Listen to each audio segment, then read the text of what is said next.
함께 볼 말씀은 빌립보서 3장 12절에서 16절 말씀입니다.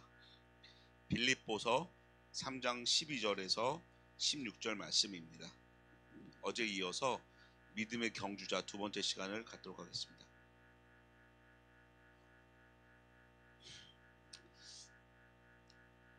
한 목소리로 함께 읽겠습니다. 12절부터 16절까지입니다. 시작. 내가 이미 얻었다 함도 아니요 온전히 이루었다 함도 아니라 오직 내가 그리스도 예수께 잡힌 바 된 그것을 잡으려고 쫓아가노라. 형제들아, 나는 아직 내가 잡은 줄로 여기지 아니하고 오직 한 일, 즉 뒤에 있는 것은 잊어버리고 앞에 있는 것을 잡으려고 표대를 향하여 그리스도 예수 안에서 하나님이 위에서 부르신 부름의 상을 위하여 쫓아가노라. 그러므로 누구든지 우리 온전히 이룬 자들은 이렇게 생각할지니 만일 무슨 일에 너희가 달리 생각하면 하나님이 이것도 너희에게 나타내시리라.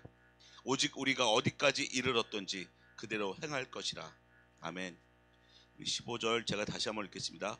그러므로 누구든지 우리 온전히 이룬 자들은 이렇게 생각할지니 만일 무슨 일에 너희가 달리 생각하면 하나님이 이것도 너희에게 나타내시리라.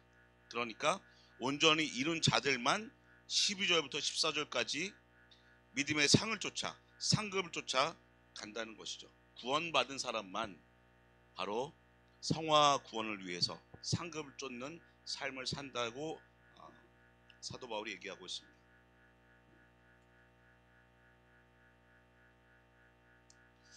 제가 최근에 어떤 학생하고 이제 신앙 상담을 하는데 그 학생이 이제 대학교에 들어갔습니다. 가정 형편도 그렇고 그리고 본인이 고등학교 1학년 때부터 많은 갈등이 있어서 과연 대학을 갈 수 있을까 고민이 많이 깊었는데 이제 계속해서 이제 하나님이 인도하심을 따라 어떤 전공을 선택하게 되었고 세상 사람들 기준에는 도저히 될 수 없는 어떤 학교를 이 친구가 들어간 거예요.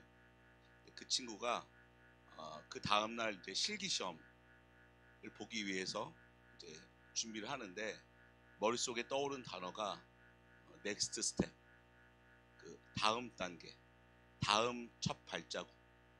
그것이 이제 어느 방송을 통해서 이제 영감을 얻어서 그걸로 이제 되었다고 합니다. 우리가 이제 그 발걸음을 내디딜 때 어떤 두려움 가운데 있을 때 사업이든 가정이든 어떤 일이든 한 걸음을 내딛어야 되지 않습니까? 뜀박질할 때도 도약을 해야 되고 걸어갈 때도 한 걸음을 내딛어야 되는데 그 한 걸음을 걷지 못해서 어떤 사람은 뭐 심하게는 자살까지 일으키기도 하고 또 어떤 사람은 절망에 이르고 어떤 사람은 포기까지 하는데 우리는 우리의 한 걸음을 내디뎌주는 바로 나의 발을 붙잡고 계신 여호와 하나님이 계시지 않습니까? 오늘 새벽에 이 말씀을 통해서 믿음의 경주자로 믿음의 도약을 하고 그 한 걸음을 내딛는 데 있어서 두려워하는 것이 아니라 나와 함께 하시고 나의 길을 앞서 행하시며 나의 길에 등이 되어주고 빛이 되어주는 그 하나님과 함께하는 그 한 걸음을 우리가 힘차게 내딛는 우리가 되어야겠습니다. 지난 시간에는 세 가지 구원에 대해서 말씀드렸습니다. 첫째, 받은 구원은 예수 그리스도의 십자가 구속의 복음을 믿음으로 속사람이 죄 사함 받고 의롭다함을 얻어서 영생을 얻는 구원이라고 말씀드렸습니다. 그래서 과거적 구원이라고 말씀드렸습니다. 둘째, 받아가는 구원은 성화 구원, 그러니까 이루어가는 구원인데 영원한 천국에서 상급을 받는 구원이며 현재적 구원이라고 말씀드렸습니다. 셋째, 받아야 되는 구원은 영화 구원으로 예수님이 재림하실 때 신령한 몸으로 변화되어 천국에서 영원히 살 수 있는 영화의 몸으로 부활하는 아직 이루어지지 않은 구원이며 미래적 구원이라고 말씀드렸습니다. 그러니까 성도의 삶을 한마디로 얘기하면 과거적 구원과 현재적 구원과 미래적 구원이라고 얘기할 수 있는 것이죠. 사도 바울은 빌립보서를 통해 구원받은 성도가 어떠한 삶을 살아야 하는지에 대해서, 그러니까 현재적 구원, 성화 구원에 대해서 본문을 통해서 말씀하고 있습니다. 구원받은 성도는 구원받고 끝나는 것이 아니다. 구원받고 끝난다면 바로 천국에 가면 되죠. 그런데 구원받고 끝나는 것이 아니라 하나님께서 영원한 천국에 바로 데려가지 않고 이 세상에 남겨두신 목적, 그러니까 사명을 이루는 삶을 그때부터 살아야 되는 것이죠. 그리고 하나님께서는 교회 공동체로 각 성도를 모이게 하셔서 교회에 주신 비전과 그 비전을 이루기 위해 개인에게 주신 사명과 직분을 감당하며 살게 하시는 분이십니다. 바로 이러한 삶이 여호와 하나님께서 기뻐하시는 삶이며 가치 있는 삶인 것이죠. 그러므로 성도는 예배 공동체의 생명 공동체로 모이게 하신 교회에 속하여 하나님께서 주신 사명을 이루기 위해서 영원한 천국이라는 결승점에 도달할 때까지 믿음의 경주자가 되어서 하나님께서 주신 은혜로 주신 상급을 쫓아 달려가야 하는 것입니다. 그렇다면 믿음의 경주자는 누구이며 어떻게 하는 것인지 한번 알아보도록 하겠습니다. 첫째, 믿음의 경주자는 그리스도 안에서 죄사함 받고 구원받은 성도가 바로 믿음의 경주자가 되는 것입니다. 오늘 본문 15절에서 온전히 이룬 자들이 표대를 향해서 달려간다고 말씀하고 있습니다. 온전히 이룬 자들이란 예수 안에서 죄사함 받고 거듭나서 신분이 하나님의 자녀로 바뀐 사람을 의미합니다. 이처럼 경주자의 자격은 구원받은 자라야 하며 구원받지 못한 사람은 경주자로서 참여할 수 없을 뿐더러 비록 달려간다고 할지라도 상급이 보장되어 있지 않다는 것입니다. 올림픽 대표 선수로는 아무나 나가는 게 아니라 규정에 의해서 국가대표로 선발된 사람만이 출전하는 것이죠. 따라서 구원받지 않은 상태로는 상급이 없고 구원받고 난 다음부터 달려가야만 이 상급이 있다는 것입니다. 그래서 구원받기 전에 하나님이 뜻대로 11조를 하거나 여러 가지 교회에서 헌신할 때 그것은 삶의 복으로 하나님이 갚아주시고 구원받은 이후에 성경에는 기록되어 있지 않지만 어떤 형태로든지 하나님께서 그 일한 대로 1대1로 우리에게 상급을 주시겠다고 약속해 주신 것이죠. 빌립보서 3장 20절을 함께 읽어보겠습니다. 빌립보서 3장 20절입니다. 3장 20절 21절을 같이 읽어보겠습니다. 시작. 오직 우리의 시민권은 하늘에 있는지라 거기로서 구원하는 자 곧 주 예수 그리스도를 기다리노니 그가 만물을 자기에게 복종케 하실 수 있는 자의 역사로 우리의 낮은 몸을 자기 영광의 몸의 형체와 같이 변케 하시리라. 아멘. 얼마나 기대가 되는 말씀입니까? 예수 그리스도의 영광의 몸의 형체와 같이 우리의 몸을 변케 하시기 위해서 우리에게 다시 오시는 예수님 우리가 기다려야 되지 않겠습니까? 우리가 구원받았을 때 천국 시민권을 갖게 되는 것이죠. 또한 천국 시민권을 가진 성도를 예수 그리스도와 같이 영광스러운 신령한 몸으로 변화시켜 줄 것을 21절에서 약속해 주고 있습니다. 이와 같이 천국 시민권을 소유한 사람이 상급을 향해 달려가는 믿음의 경주자가 되는 것입니다. 구원받은 성도는 달려갈 목표가 생기지만 구원받지 못한 사람은 목표도 없고 자격도 없기에 경주자가 될 수 없는 것입니다. 믿음의 경주는 오직 현세에서만 가능한 것입니다. 그래서 사도 바울은 스스로 믿음의 경주자가 되어 영원한 천국에 이를 때까지 달려가겠노라고 다짐하였고 또한 빌립보 교인들에게 권면하고 있습니다. 또한 죄사함 받고 거듭나 하늘의 시민권이 주어진 사람의 모든 헌신은 바로 그때부터 상이 따르는 것입니다. 예수님의 십자가 공로를 통해서 죄사함 받고 의롭게 된 사람에게 천국은 절대로 취소되지 않는 것이죠. 그리고 구원받은 감격과 감동으로 말미암아 충성하고 싶은 마음이 생겨나 충성과 헌신을 하게 되고 상급 또한 주어지는 것입니다. 구원받은 은혜로 내가 헌신했기 때문에 구원받은 은혜로 내가 복음을 전했기 때문에 설사 그것이 이루어지지 않는다고 하더라도 설사 그것이 현세의 복을 받지 않는다고 할지라도 그 때문에 내가 삶의 복을 받는다고 하지 않을지라도 전혀 상관없이 다음에 또 다른 영혼에게 복음을 전하고 또 맡겨진 일에 최선을 다할 수 있는 것이죠. 구원받은 성도를 앞으로 달려가게 하는 힘은 예수 그리스도의 십자가 구속의 은혜에서 나오는 것입니다. 그 은혜에 나타난 하나님의 영원하고 변치 않는 사랑에서 나오는 것입니다.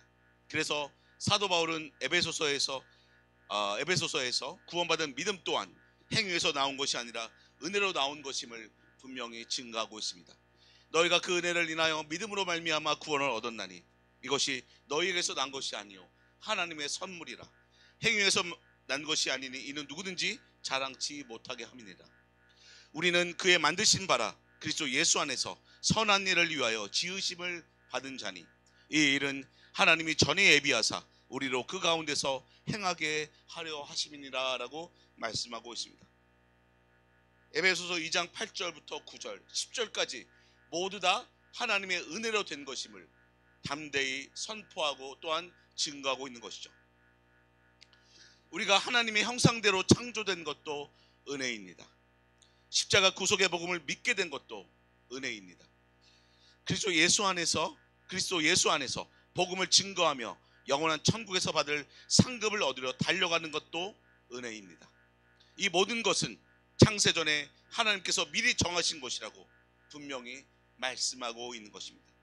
그렇다면 우리는 천국이라는 결승점에서 얻을 상급을 위해서 열심히 달리기 위해서 사도 바울과 같이 기도해야겠습니다. 사도 바울은 에베소서 3장 14절에서 19절 말씀에서 간절히 기도하고 있습니다. 그리고 그 기도의 핵심은 그리스도의 사랑의 넓이와 길이와 높이와 깊이가 어떠함을 깨닫는 데 있다고 말씀하고 있습니다. 믿음의 경주자의 자격은 그리스도 안에서 죄사함 받고 구원의 확신을 갖는 데서 시작하는 것입니다. 그리고 믿음의 경주를 위해서 오직 필요한 한 가지는 허물과 죄로 죽었던 나를 구원하시기 위해서 십자가에서 고난받으시고 피 흘려 죽으신 그리스도의 십자가 구속의 은혜와 하나님의 사랑을 계속해서 알아가는 것입니다. 우리의 사고를 저는 이렇게 정의하고 싶습니다. 우리는 구원론적 사고를 해야 된다. 구원론적 행동을 해야 된다.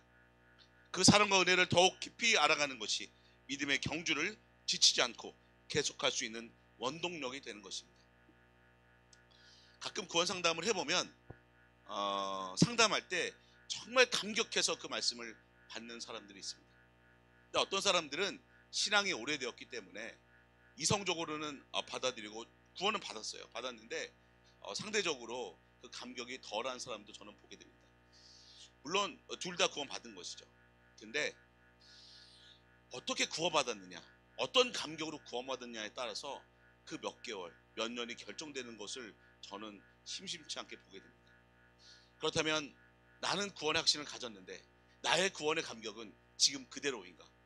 만약에 지금 그대로 있지 않고 잠시 소멸되었거나 혹은 흔적도 없이 사라졌다면 그 구원의 감격을 다시 한번 회복하고 예전보다 더 큰 감격으로 다가올 그 구원의 말씀을 다시 한번 듣고 다시 한번 청해서 듣고 그 말씀을 통해서 구원의 감격을 회복하고 나의 첫 발자국, 나의 도약이 더 큰 발걸음으로 나가는 믿음의 경주자가 되어야 되지 않겠습니까? 우리 다 같이 에베소서 3장 14절에서 19절 말씀을 읽고 마치도록 하겠습니다. 오늘 새벽에 나오신 모든 성도님들 또한 사도 바울과 같은 기도를 하고 그 기도한 대로 모든 삶 가운데 하나님께서 역사하실 것을 축복합니다. 14절부터 19절까지 큰 목소리로 읽겠습니다. 시작. 이러함으로 내가 하늘과 땅에 있는 각 족속에게 이름을 주신 아버지 앞에 무릎을 꿇고 비노니 그 영광의 풍성을 따라 그의 성령으로 말미암아 너희 속사람을 능력으로 강건하게 하옵시며 믿음으로 말미암아 그리스도께서 너희 마음에 계시게 하옵시고 너희가 사랑 가운데서 뿌리가 박히고 터가 굳어져서 능히 모든 성도와 함께 지식이 넘치는 그리스도의 사랑을 알아 그 넓이와 길이와 높이와 깊이가 어떠함을 깨달아 하나님의 모든 충만하신 것으로 너희에게 충만하게 하시기를 구하노라. 아멘. 함께 기도하겠습니다. 사랑과 은혜가 풍성하신 하나님 아버지, 허물과 죄로 죽어 저주받고 영원한 지옥에 갈 수밖에 없던 우리들을 예수 그리스도의 십자가 구속의 은혜를 통해 값없이 죄사함 받고 의롭다함을 얻어 영원한 천국을 소망하며 살아갈 수 있게 하여 주심에 감사를 드립니다. 그 은혜에 감사하며 오늘이라는 선물로 주신 하루를 믿음의 경주자로 최선을 다하며 살아가며 은혜의 복음을 증거하는 일과 진리의 말씀으로 교제하는 일과 삶 가운데 역사하시는 하나님의 사랑을 깨닫는 일에 열심을 다하는 성전의 모든 권속들이 되게 하여 주시옵소서. 믿음의 경주자로 하나님께서 예배하신 상급을 풍성히 받아들일 수 있도록 예배 가운데 선포되는 말씀으로 구속의 은혜를 더욱 깊이 깨닫게 하시고 하나님의 사랑을 더욱더 알아가게 하여 주시옵소서. 이 모든 말씀 우리 구주 예수 그리스도의 이름 받들어 기도드렸습니다. 아멘. 계속해서 담임 목사님과 교회를 위해서 기도해 주시고 교회 안에 있는 환우들과 어려움을 처하는 형제들과 가정들을 위해서 기도해 주시고 각자 기도 제목을 위해서 기도하는 시간을 갖도록 하겠습니다.